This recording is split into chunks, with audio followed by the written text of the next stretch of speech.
Siguro pong ating mahal na presidente, kailangan niya pong malaman talaga anong sitwasyon, anong lahat ng impormasyon na ibibigay din po sa kanya ng Department of Justice, sa kanila pong briefer. And then the president can decide on what to do with this piece of information.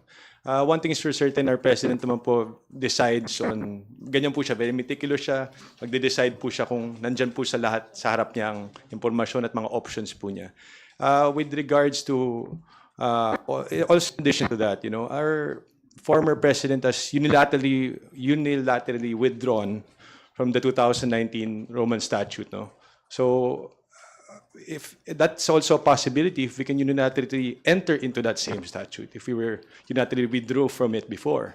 So definitely nothing is impossible. So it's up for our President BBM to decide on how to proceed once he has all the information.